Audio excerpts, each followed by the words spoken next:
She arrived 6 months pregnant, clutching letters from a man who'd promised her everything. He was already in the ground. His son stood at the station with cold eyes and a transaction. Marry him, give the baby his name, and become the final insult to a father he despised. Clara Brennan's hands shook as she clung to the stagecoach rail, her swollen belly making every step downward awkward and ungainly. 6 months pregnant, exhausted, and out of options, she had traveled 3 relentless weeks to reach Sweetwater, Wyoming territory. Josiah Crane's letters had been her lifeline, promising respectability, safety, a home, and a father for the child she carried. She touched the final letter tucked inside her coat, the one describing the ranch, the plans, the future waiting for them. But the man standing on the platform wasn't the silver-haired gentleman from the photograph. This man was younger, 28 at most, with eyes as cold as the wind cutting off the mountains. His jaw looked hewn from rock, his work shirt stained with soil and something far darker. And when his gaze dropped to her belly, his mouth compressed into a razor-thin line of rage. "Clara Brennan?" His voice held no welcome. "Yes." She lifted her chin, forcing composure through exhaustion. "I'm here to meet Josiah Crane. Are you one of his ranch hands? Could you please fetch him?" The man stepped closer, grabbed her trunk without permission, and spoke with a finality that knocked the breath from her chest. "I'm Wyatt Crane, Josiah's son, and Josiah's dead. Riding accident 3 weeks ago." The world tilted. Clara's knees nearly buckled. 3 weeks. While she'd been crossing Nebraska, clinging to hope and promises written in careful script, the man who wrote them had been in the ground. She had $23 left, no family willing to take her back, and a baby coming in 3 months. She'd gambled everything on a future that no longer existed. "I'm sorry for your loss." Her voice sounded far away. "I'll need to catch the next stage back to..." "Back to what?" Wyatt's laugh was bitter. "You got people waiting? Money for passage?" He looked at her torn traveling dress, the way she protected her belly. "My father made you promises. I can see that. I can also see whose child you're carrying." Heat flooded her face. "Mr. Crane, I never..." "Save it." He started walking toward a wagon. "Town's talking already. Pregnant bride shows up for a dead man. You stay at the hotel tonight. You'll be ruined by morning. So here's what's going to happen. You're going to marry me instead." Clara stopped walking. "That's insane." Wyatt turned back, and something in his expression made her breath catch. It wasn't kindness in his eyes. It was calculation mixed with old, deep fury. "You need a husband and a name for that baby. I need what my father tried to take from me. We can help each other. Tomorrow morning, we see the preacher. You get security. Get my inheritance. And that child gets born legitimate with the Crane name." "Why would you do this?" His smile didn't reach his eyes. "Because nothing would have made my father angrier than knowing I'd raise his bastard as my own heir. Call it revenge. Call it justice. Call it whatever helps you sleep." He loaded her trunk. "But make your choice now. Marry me or take your chances out here alone." Clara looked out at the dusty street, at the curious faces gathering to watch, at the long, empty road stretching back toward a life that had already thrown her away. She thought of the small flutter inside her child, innocent, undeserving of poverty or shame. She thought of Josiah's letters, so tender on the surface and yet built on gentle lies. And then she looked at this furious man in front of her, offering a future that felt less like mercy and more like a noose. "I'll marry you," she said at last. The words tasted like ash in her mouth. "But I won't be your weapon against a dead man." Wyatt's expression didn't soften. "You don't have a choice about that either." He climbed onto the wagon without waiting for her answer. After a long, trembling moment, Clara followed. As they rolled away from the station, a cold understanding settled over her. She'd escaped one trap only to step straight into another.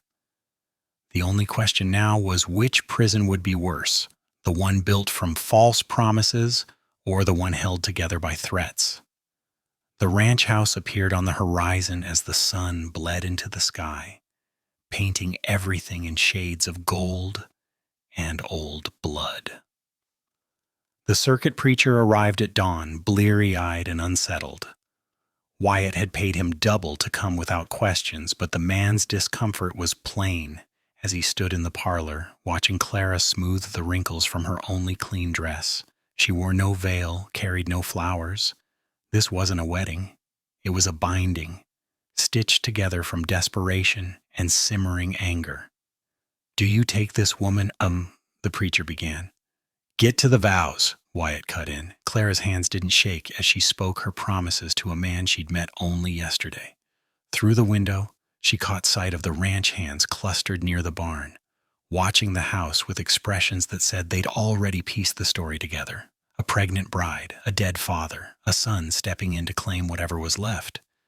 By the end of the week, every soul in the territory would know. Wyatt slid a plain gold band onto her finger. It was too large, meant for another woman, another life. Everything about this moment felt borrowed from ghosts. "I now pronounce you man and wife." There was no kiss. Wyatt paid the preacher, dismissed him, and once the door shut behind the man, whatever strained civility Wyatt had been holding on to vanished. "You'll take the main bedroom. I'll sleep in the room off the kitchen." He poured himself a glass of whiskey, though the sun had barely risen. "We'll keep up appearances in front of the hands, but let's be clear, this arrangement has one purpose." "Your revenge," Clara said softly. "My justice." He drained the glass. "My father built this ranch with my mother's money, then ran it into the ground while I broke my back trying to hold it together. When she died birthing me, he blamed me for it. Spent 28 years making sure I knew I killed her. Then he cut me from his will, said I wasn't fit to run the operation, and planned to leave everything to some soft-handed son from a mail-order bride." His laugh was ugly. "Imagine his fury knowing I married that bride instead, that I'll raise his child as mine, give it the Crane name, and prove I'm twice the man he ever was." Clara's stomach turned. "That baby is innocent. That baby is my inheritance restored." Wyatt's eyes were cold. "You'll want for nothing. The child will be legitimate, protected, raised with every advantage, but don't mistake this for kindness. You're here because you're useful. The moment you're not, I won't live as your weapon." Clara stood, her voice harder than she felt. "I came here desperate, and you exploited that. But I'm not some mindless tool you can aim at a dead man's memory. That child deserves better. I deserve better." "You deserve?" Wyatt's voice dropped dangerously low. "You carried my father's bastard and came here expecting what? Love? A real marriage?" He moved closer. "You got exactly what you bargained for. Security for your shame. A name for your mistake. Don't pretend you're too good for this arrangement when you're the one who wrote those letters, who spread your legs for promises." The slap cracked across his face before Clara realized she'd moved. Silence filled the room like floodwater. Wyatt's cheek burned red with her handprint. For a moment she thought he might strike back. Instead, something shifted behind his eyes, not softness, but recognition. She wasn't going to bend. "Touch me again," Clara said, voice shaking but firm, "and I'll leave. I'll take my chances alone rather than stay where I'm treated like property. Your father already tried to own me with letters and lies. You won't succeed with threats and cruelty." Wyatt touched his face slowly. When he spoke, his voice carried something new.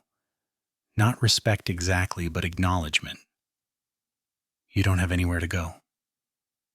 "Then I'll die trying to find somewhere." She met his stare.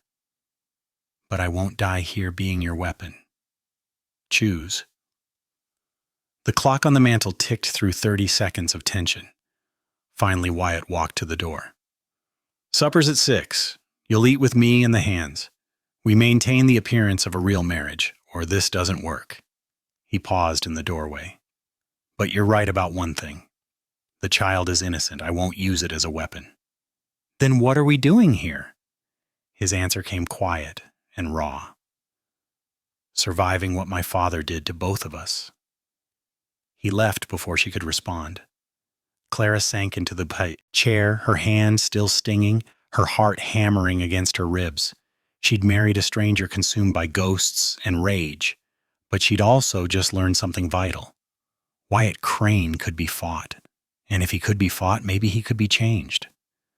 Outside, the ranch stretched empty and vast under an indifferent sky. Somewhere in that expanse was a future she couldn't yet see, built on ashes and anger and two people too stubborn to surrender. Clara placed her hand over her belly, feeling the baby move. "We'll survive this," she whispered, "somehow."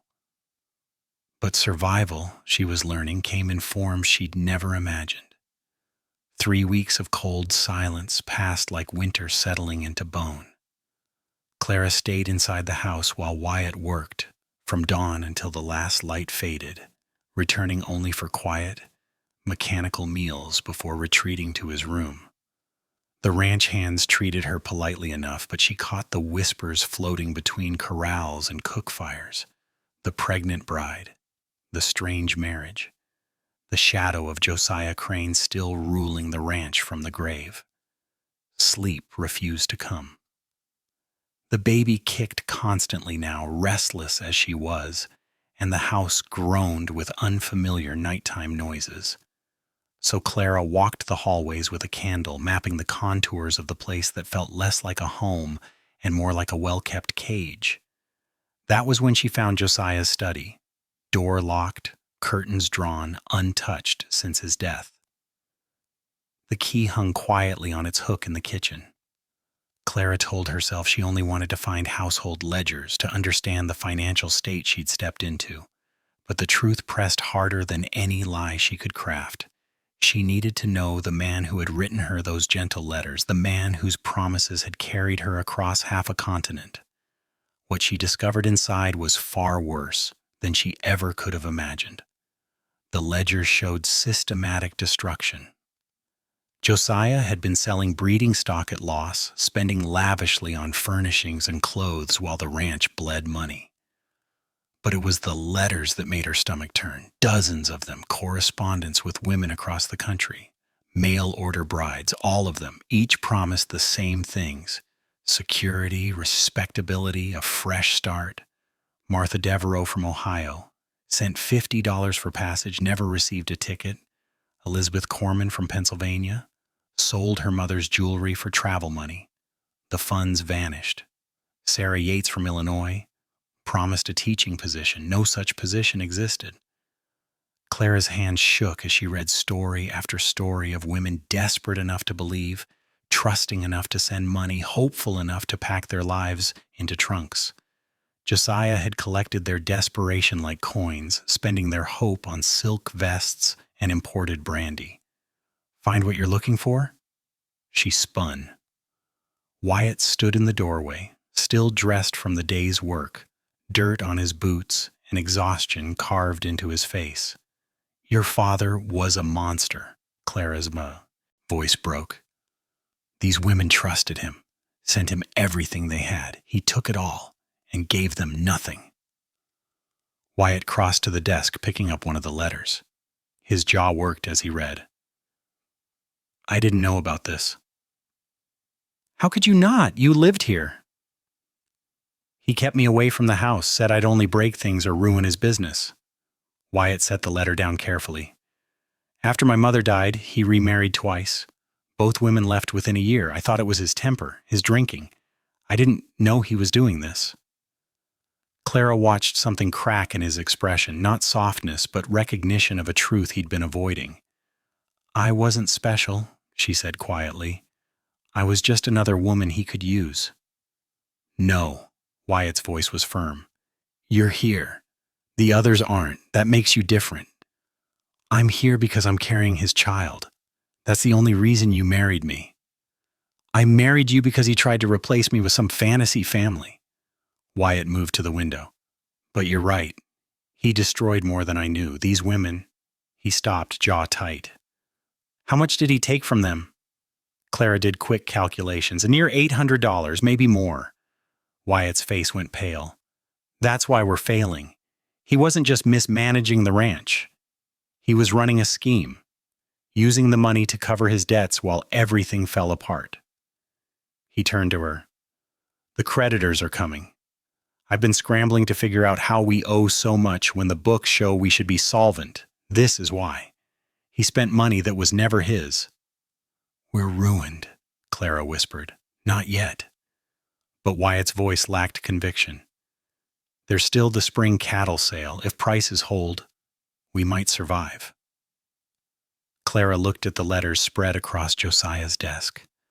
All these women, believing in futures that never existed, just like her. Your father didn't just betray us, she said. He betrayed everyone who trusted him. Wyatt stood frozen, staring at the proof of his father's cruelty spread across the desk. When he finally spoke, his voice sounded stripped down, almost raw. I spent my whole life hating him for what he did to me, he said quietly. Turns out, he was worse than I ever knew. He lifted his gaze to hers.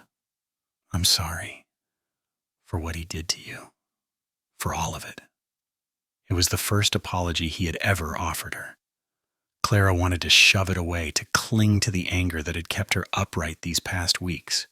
But in this room, this shrine to Josiah Crane's lies, she saw the truth clearly. They weren't enemies. They were survivors of the same man. Two people used, manipulated, discarded. We need to survive this, she said. The debts, the ranch, everything, not for revenge, for ourselves. Wyatt nodded, slow and resolute. Then we need a plan. The creditors don't care about tragedies or excuses. They want their money by spring, or they take the ranch and everything on it. Clara lowered her hands to her belly, feeling the slow shift of the child inside. A baby conceived in deceit, carried into a world of debt and anger. She had come west believing in new beginnings. Now she understood the truth. New beginnings were built from rubble, not handed to you. Then we fight, she said. For the first time since the platform, Wyatt's hardened expression cracked, just slightly. And in the fracture, she saw something she hadn't expected. Hope. Winter arrived early that year, merciless, unrelenting. By October, 2 feet of snow had smothered the ranch in a heavy, suffocating silence. Clara moved slowly now, her belly large and low, every step a negotiation with her own body.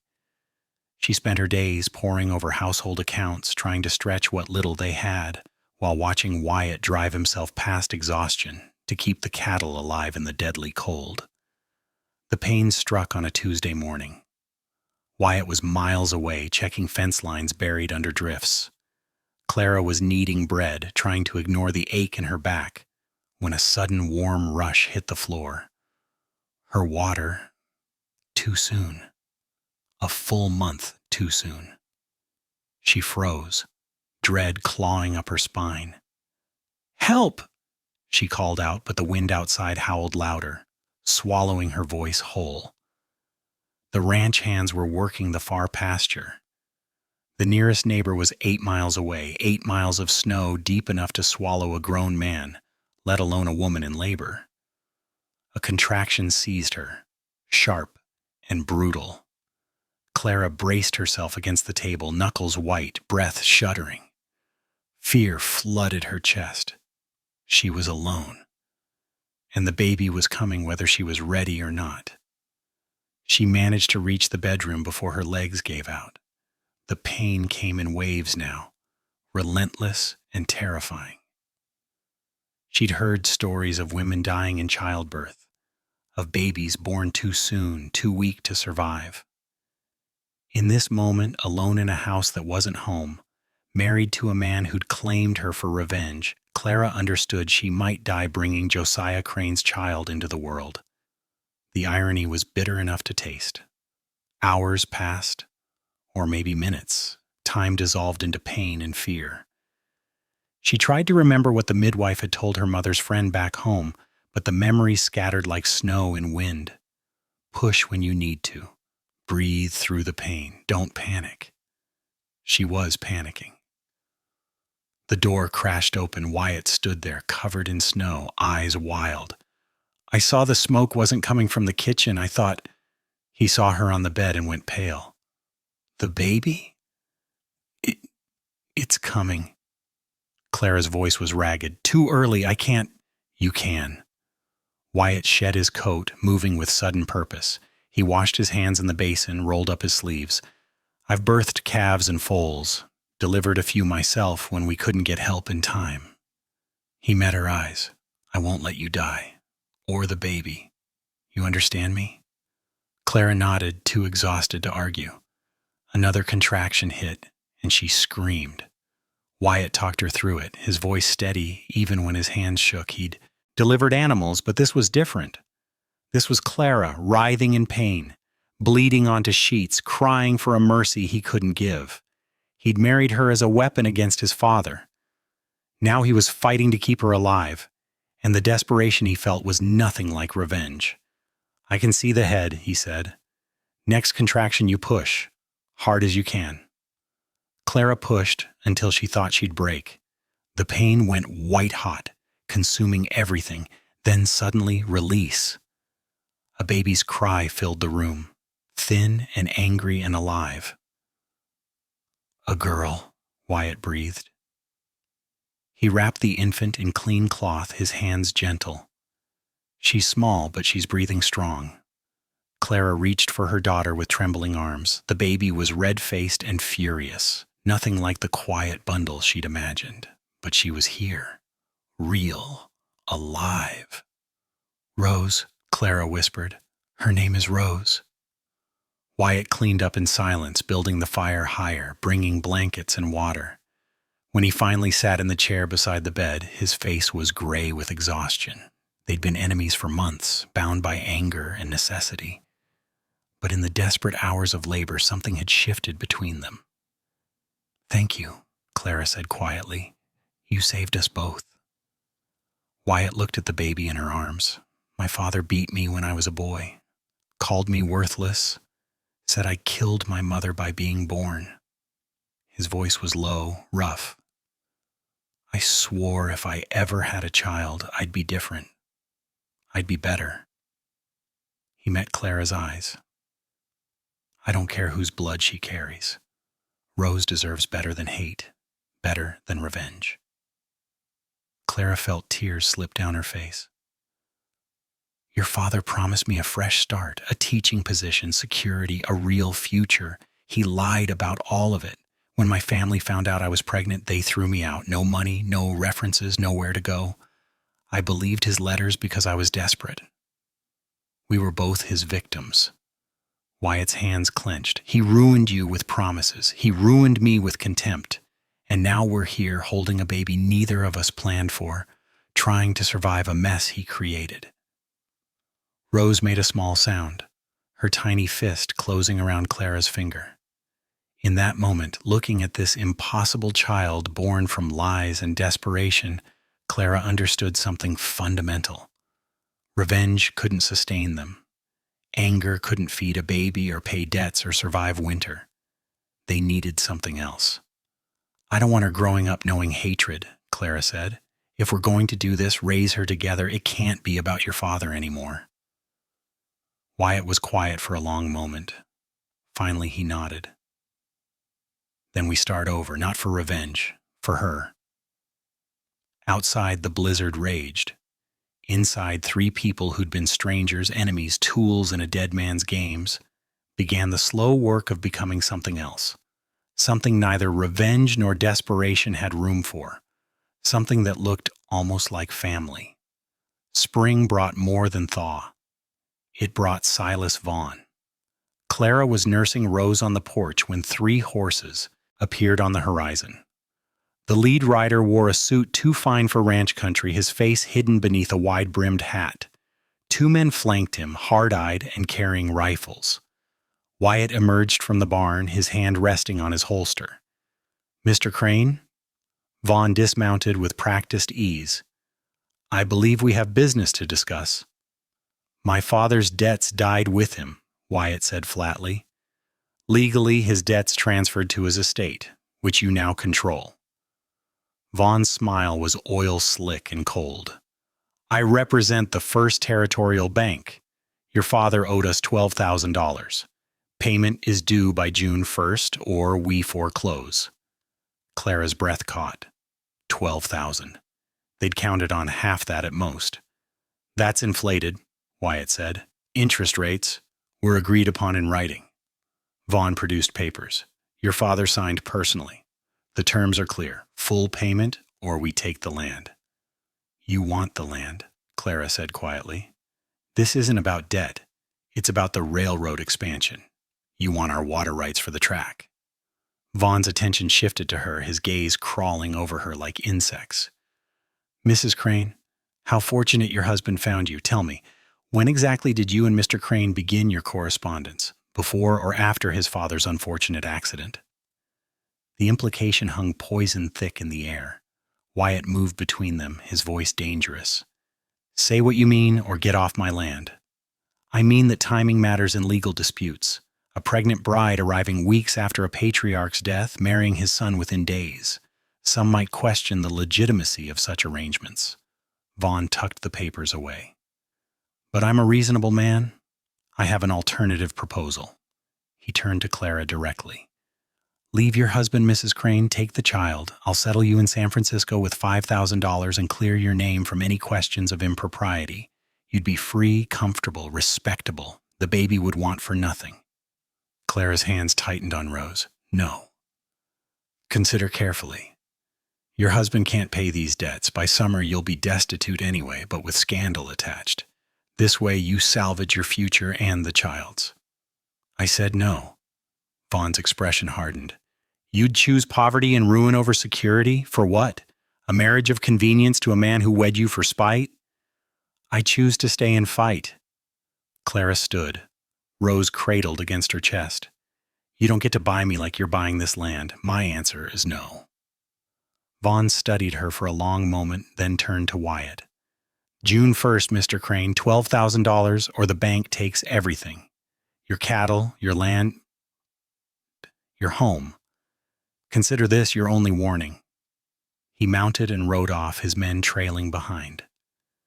When they disappeared beyond the ridge, Wyatt finally moved.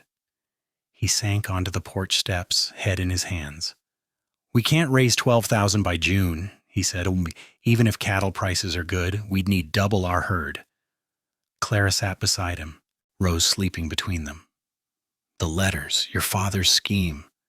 Those women he defrauded, some of them might still be alive, might still want justice, if we could find them. Tell them what happened. They'd want their money back, money we don't have. Maybe, or maybe they'd want to see him exposed, to know they weren't fools for trusting. Clara's mind raced. If we sell the cattle early, take them to Denver ourselves instead of waiting for the buyers to come here, we might get better prices. It's risky, but it's insane. The drive alone would take 3 weeks, and that's if we don't lose half the herd to rustlers or river crossings. We've only got 3 reliable hands, and you just had a baby. Then I heal fast. Clara's jaw set. Vaughn offered me an escape. Money, safety, a fresh start. I chose to stay. Not because I'm trapped, but because I'm tired of running from men who think they own me. She looked at Wyatt. Your father tried to own me with lies. Vaughn wants to buy me with money. You married me for revenge. But I'm still here, still choosing this fight. So let's fight. Wyatt stared at her like seeing her for the first time. You heard Vaughn. If we fail, we lose everything. If we don't try, we've already lost. Clara shifted Rose in her arms. This baby deserves to grow up somewhere that's ours, not Vaughn's or anyone else's. And I'm done being the woman men dispose of when I'm no longer useful. We take the herd to Denver, we sell for whatever we can get, and we pray it's enough. Wyatt was quiet for a long time. Finally, he nodded. We leave in 2 weeks. That gives you time to recover, and me time to prepare the herd. He met her eyes. But Clara, if we do this and fail, we're finished. Completely. Then we don't fail. She said it with more confidence than she felt, but as she watched the sun set over land that might not be theirs much longer, Clara understood something vital. She'd spent her whole life waiting for men to save her, to give her security, to make her safe. Josiah had promised and lied. Wyatt had offered marriage as a weapon. Now she was going to save herself. And maybe along the way save the angry man beside her who'd forgotten he was worth saving too. Rose stirred in her arms, making small sounds. Clara held her daughter close and prepared for a gamble that would determine all their futures. 2 weeks to heal, 3 weeks to Denver, 1 chance to survive. The odds were brutal. But Clara Crane had survived worse than brutal. She'd survived betrayal, abandonment, and winter childbirth. She'd survive whatever came next or die trying. The cattle drive started in chaos. 200 head of nervous livestock, 3 ranch hands who thought Clara was insane for coming, and a baby strapped to her back in a makeshift carrier. Wyatt had argued for hours, but Clara refused to stay behind. If they lost everything, they'd lose it together. The first day they made 8 miles before camping. Clara's body screamed. Protest from hours in the saddle, but she set up her bedroll without complaint. Rose cried through most of the night, disturbing the cattle and fraying everyone's nerves. By dawn, one of the hands quit, riding back toward the ranch without a word. "We're down to 2 men," Wyatt said grimly. "We'll never make Denver." "Then we make it with 2 men." Clara tied Rose against her chest. "Keep moving." The second week brought disaster. They reached a river swollen with spring runoff, the current fast and deadly. The hands managed to get most of the herd across, but 30 cattle panicked mid-crossing. Clara watched helplessly as they were swept downstream, 2 weeks of hope drowning in muddy water. Wyatt sat on the far bank, silent and defeated. They'd lost nearly 15% of their herd, which meant 15% less money. The math was brutal and simple. That night, Clara approached the campfire where Wyatt sat alone. "Talk to me." "Nothing to say. We're failing. We're still moving." She sat beside him, Rose sleeping against her shoulder. "Tell me about your mother." Wyatt's jaw tightened. "Why?" "Because I want to know the people who made you." Clara adjusted Rose's blanket. "Your father was a monster. Was she different?" For a long time, Wyatt said nothing. Then quietly, "She was kind. That's what the ranch hands told me. My father said she was weak, that kindness killed her when she couldn't survive childbirth. He made sure I knew I was the reason she died." His voice cracked. 28 years of being told you murdered the only good person in your family, that shapes you. You didn't kill her. Birth is dangerous. Women die. It's not the child's fault. Tell that to my father's ghost." Wyatt poked the fire with a stick. "He used to say I had her eyes, but none of her heart. That I was hollow where she was full. I spent my whole life trying to prove him wrong, trying to run this ranch better than he ever did. And look where it got me. Drowning cattle and a wife who's here because she had no choice." Clara was quiet for a moment. "I had a choice," she said finally. "Vaughn offered me money, safety, a way out. I chose to stay." "Because you're desperate." "Because I'm tired of men telling me what I'm worth." Clara met his eyes. "Your father told me I was worth security if I married him. You told me I was worth revenge. Vaughn told me I was worth $5,000 to abandon you, but none of you asked what I thought I was worth." "What are you worth?" "More than any of you offered." She shifted Rose to her other shoulder. "I'm worth fighting for my own future. Building something that's mine, not given by men who want something in return. This drive, this ranch, this impossible situation, I'm here because I choose to be, not because I'm trapped." Wyatt stared at her. Something in his expression shifted like ice cracking under spring sun. "I married you to hurt my father. to take back what he tried to steal from me. I know. But watching you on this drive, seeing you refuse to quit even when it's killing you, he stopped, struggling with words. You're not what I expected. You're not weak or desperate or disposable? Clara's voice was sharp. Oh, is that what you thought? Yes. The admission was raw. But I was wrong. You're the strongest person I've ever met, and I don't deserve you fighting for something I built my whole miserable life around. Clara looked at him for a long moment. Then earn it. Stop fighting ghosts and start fighting for what's in front of you. Rose deserves a father who sees her, not a weapon.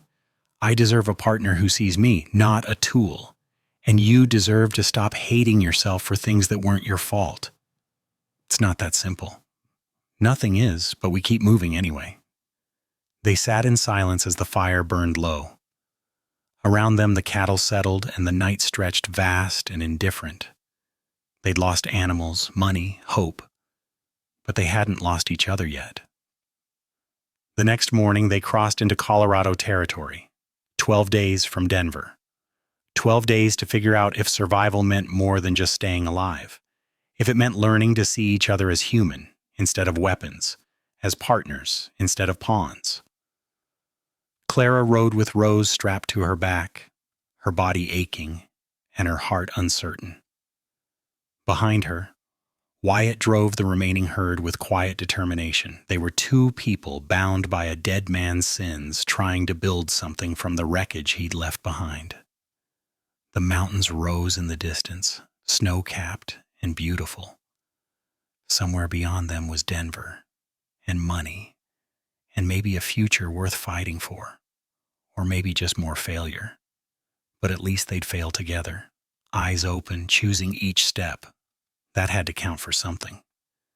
Denver's stockyards stank of manure and broken dreams.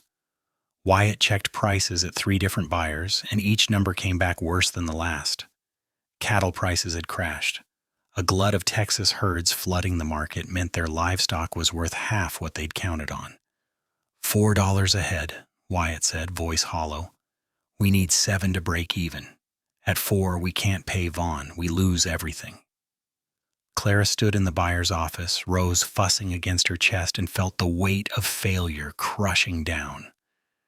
They'd survived 3 weeks of hell, lost 30 cattle, broken their bodies and spirits to get here.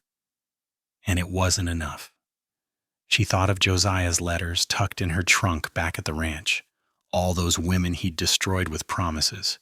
An idea sparked, desperate and unlikely. Wait here, she told Wyatt.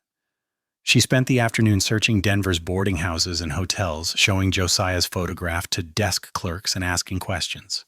By evening, she'd found 2 of them. Martha Devereaux worked as a seamstress in a shop on Larimer Street. Elizabeth Corman ran a small cafe near the railroad depot. Both women went pale when they saw the photograph.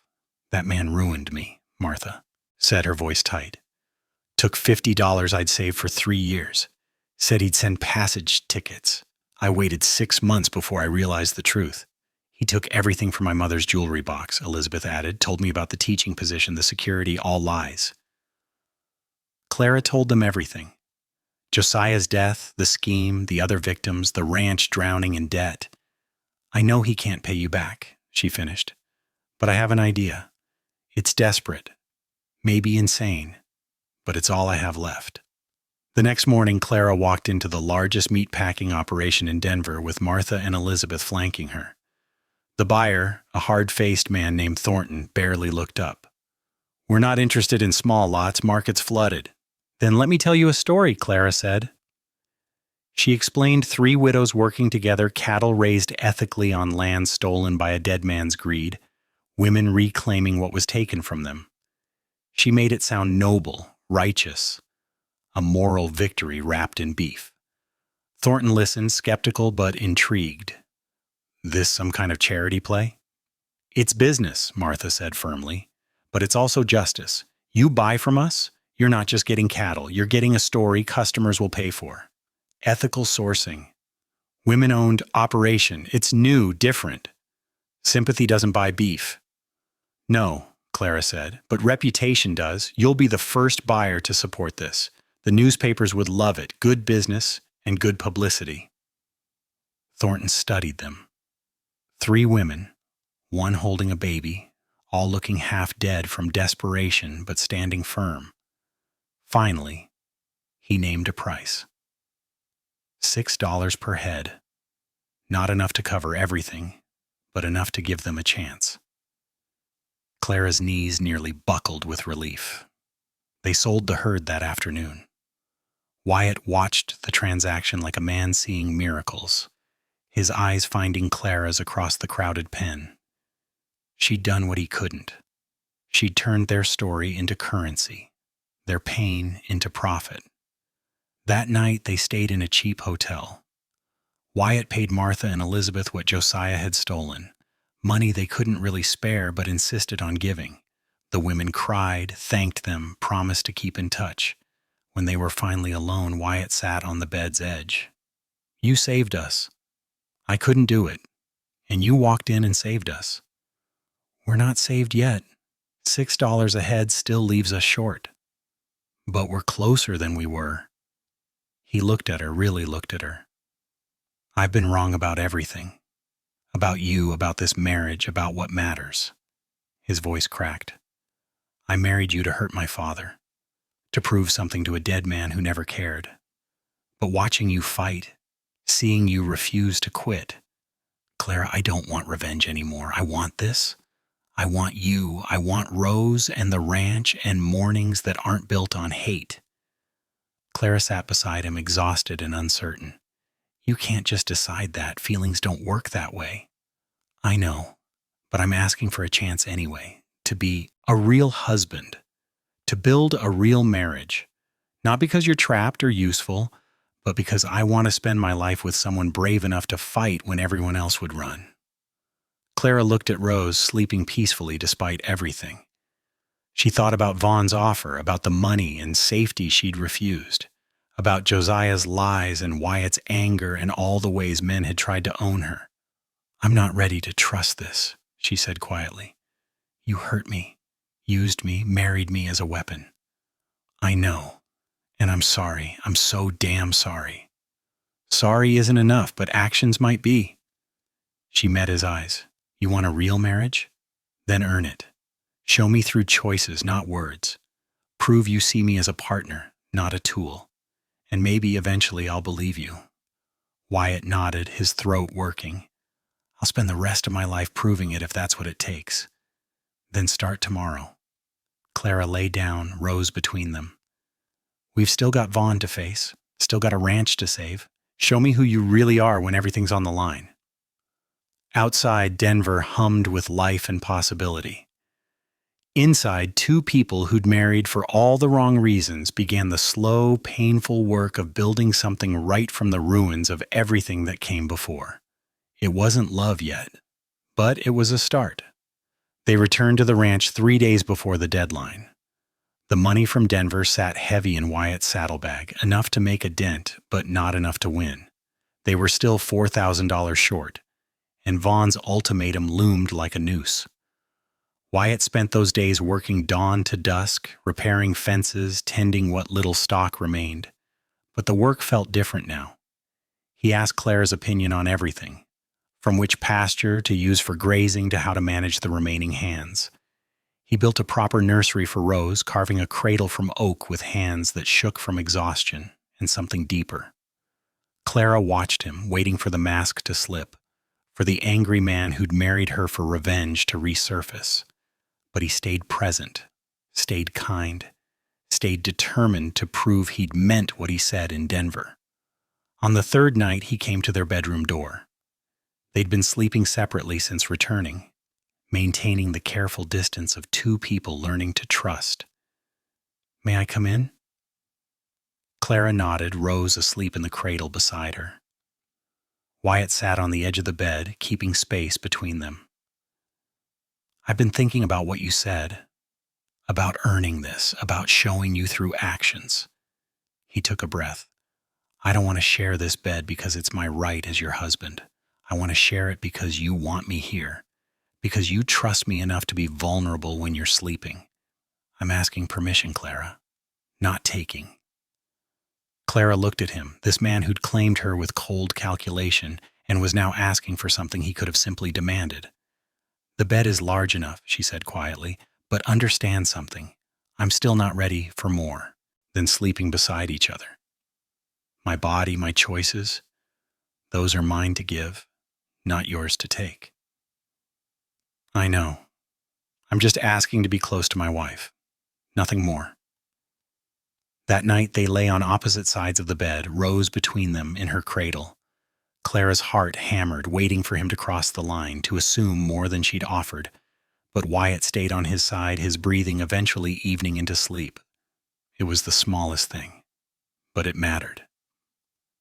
The next morning, Silas Vaughn arrived with a lawyer and 2 armed men, June 1st, Judgment Day. "Mr. Crane, Mrs. Crane." Vaughn's smile was predatory. "I trust you have my payment?" Wyatt handed over the money from Denver. Vaughn counted it slowly, making a show of each bill. When he finished, his smile widened. "This is $8,000. You're $4,000 short. The ranch defaults to the bank immediately." "Wait." Clara stepped forward. "We have something else. Proof that my marriage to Josiah was never legal." She produced documents she'd found in Josiah's study. Marriage records showing he'd never divorced his first wife before marrying his second. Every subsequent marriage, including his planned marriage to Clara, was void. "This means Josiah had no legal right to contract debts against the ranch in his later years," Clara continued. "His marriages were fraudulent, making his financial arrangements questionable at best. A judge would have to sort through which debts are legitimate and which are tied to his illegal activities." Vaughn's expression darkened. "You're bluffing." "Take us to court then," Wyatt said, his voice steel.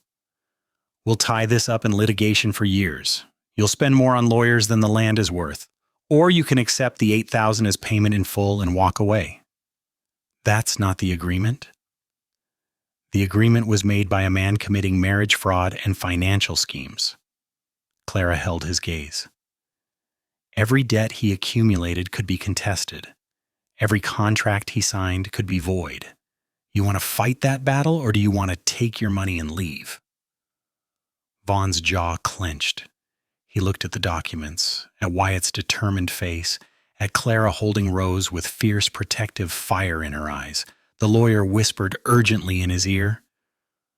Finally, Vaughn spoke through gritted teeth. "The bank accepts $8,000 as payment in full.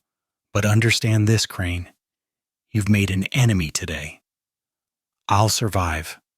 Wyatt's hand found Clara's. "We both will." Vaughn and his men rode off, leaving dust and defeated threats behind. When they disappeared, Clara's legs gave out. Wyatt caught her, holding her steady as relief and exhaustion crashed over them both. "We did it," she breathed. "We actually did it." "You did it." Wyatt's voice cracked. "You found the documents, made the argument, saved us. Again, you keep saving us when I can't." Clara looked up at him, seeing the man he was becoming, not the angry son seeking revenge, but someone learning to build instead of destroy. "We saved each other," she said. "That's what partners do." He kissed her forehead, gentle and asking nothing more. Rose woke crying, and they went to her together, 2 people who'd married as strangers and enemies, now standing on the edge of something that looked almost like love.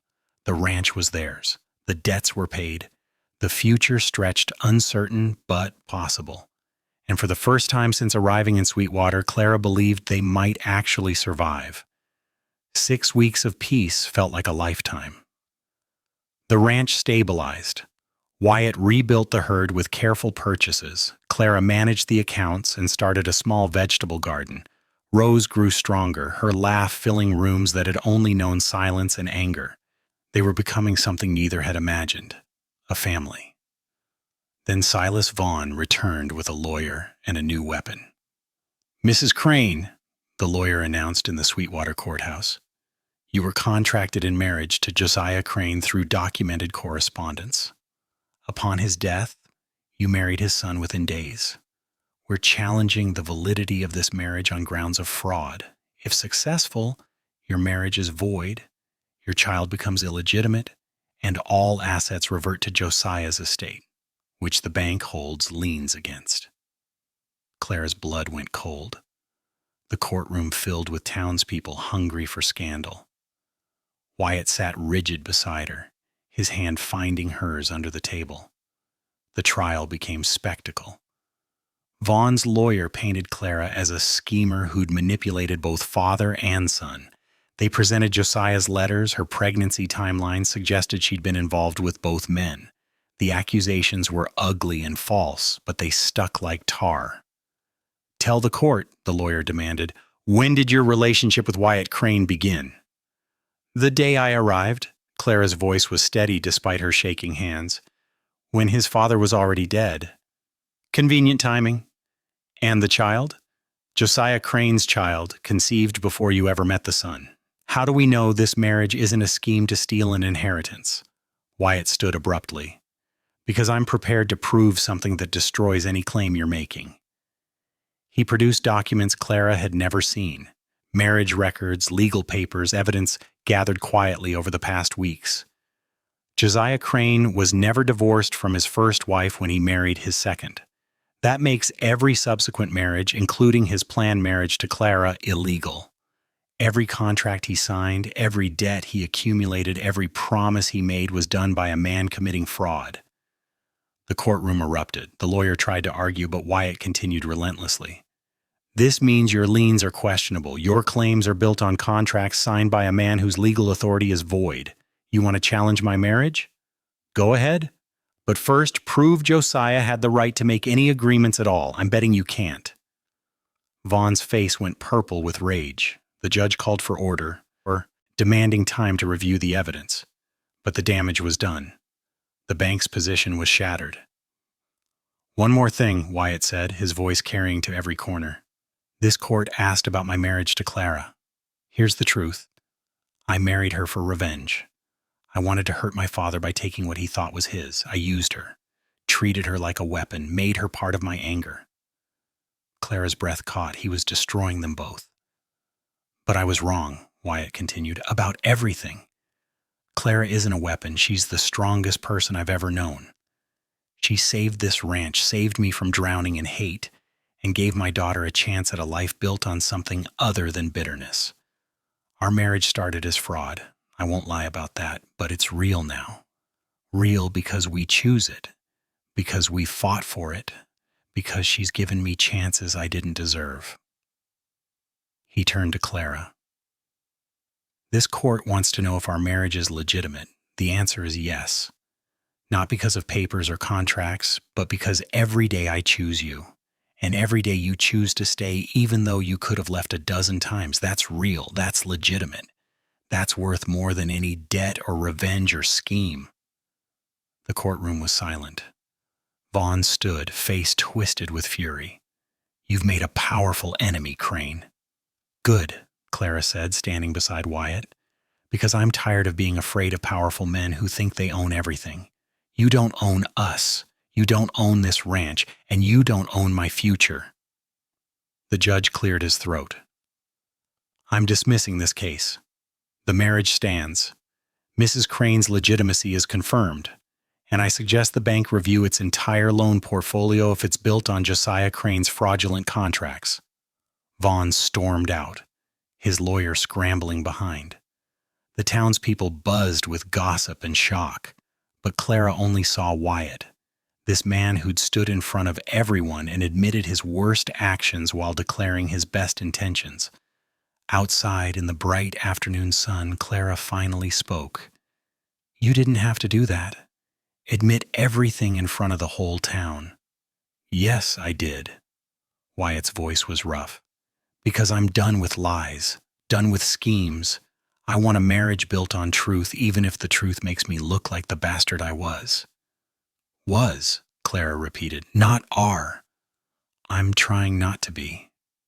She took his hand, feeling the calluses from work, the strength from fighting. "Then keep trying, because I'm choosing to stay. Not because I'm trapped, but because I see who you're becoming, and I want to see who we become together." They walked home through streets full of whispers, holding hands, carrying a baby born from lies but raised in slowly building truth. The fight wasn't over. Vaughn would return, debts would mount, life would test them again, but they'd face it together, eyes open, choosing each impossible step. 5 years passed like seasons turning. The ranch grew profitable under careful management. The debts finally cleared. Wyatt and Mutt. Clara rebuilt it together with a vision neither revenge nor desperation could have created. They took in Martha and Elizabeth, the women Josiah had defrauded, giving them work and home and purpose. What started as Clara's desperate gamble in Denver became something larger, a community of survivors building futures from ruins. Rose turned 5 in the spring of 1881, running through fields that were finally, truly theirs. She knew the truth of her origins because they'd never lied to her. Knew Josiah was her blood father, knew Wyatt had married Clara for revenge, knew the ugly, complicated truth of how their family began. "Does it matter?" Rose asked one evening, her small hand in Wyatt's, "that we started wrong?" Wyatt knelt to her level. This child who carried another man's blood, but all of his heart. "No, sweetheart. What matters is what we became, not where we started." Clara watched them from the porch, her hand resting on her swollen belly. Their second child, conceived in love instead of lies, would arrive in 2 months. This baby would have a different story, born to parents who chose each other daily, who'd fought through anger and fear to find something real. That night, after Rose was asleep, Clara and Wyatt sat by the fireplace. Between them lay every letter Josiah had written to the women he'd betrayed. 43 letters full of promises and lies, paper weapons that had destroyed lives and stolen futures. "Ready?" Wyatt asked. Clara nodded. Together they fed the letters to the flames. One by one, Josiah's lies turned to ash and smoke, the past burning away, the poison finally purged. "I married you for revenge," Wyatt said quietly, watching the fire. "Thought destroying what my father wanted would make me whole. But revenge is just another kind of poison. It would have killed us both if you hadn't fought back." "I came here believing lies," Clara replied. "Desperate enough to trust a stranger's promises, but I'm grateful now, for all of it. The desperation brought me here, the lies forced me to fight, and fighting taught me I was stronger than I knew." Wyatt took her hand. "I don't deserve you." "You're right, you don't." Clara smiled. "But you've earned me anyway. 5 years of choosing me daily, of being a father to a child that wasn't yours biologically, of building something real from absolute wreckage. That earns forgiveness. That earns love." "I love you," Wyatt said, the words still new enough to feel precious. "Not because you saved the ranch, or because you're convenient, or because I need you. I love you because you're brave and fierce, and you refuse to let me drown in hate."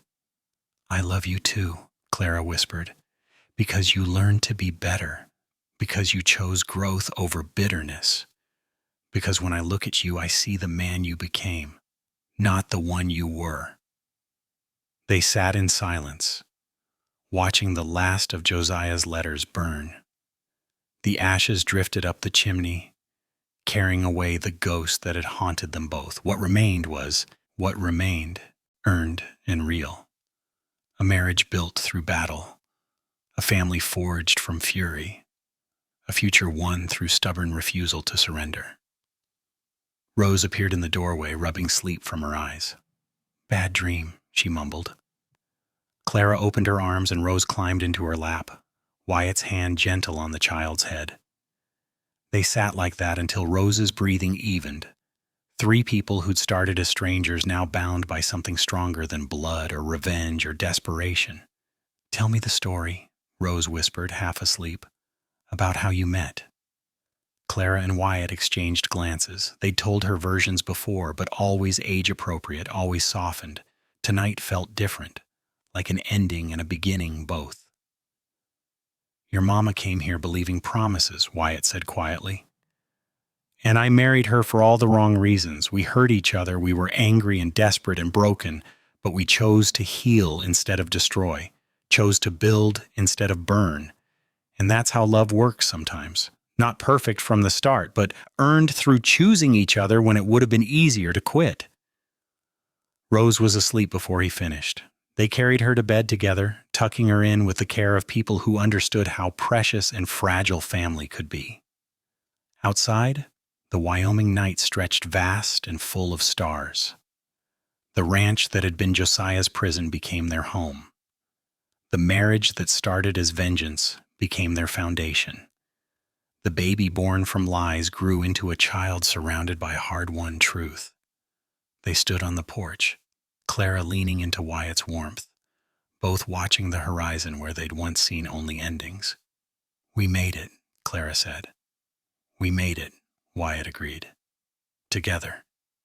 The wind carried away the last traces of smoke from burning letters. The past was ash. What remained was choice and growth and love that looked nothing like the fairy tales, but felt more real than any promise written by a liar's hand.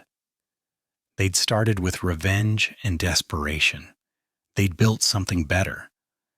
And that, Clara understood, was the only story worth telling. If you enjoyed this powerful story of revenge, redemption, and unexpected love, click the like button and subscribe to the channel for more incredible tales of survival and transformation. Tomorrow brings another story that will move your heart. Don't miss it.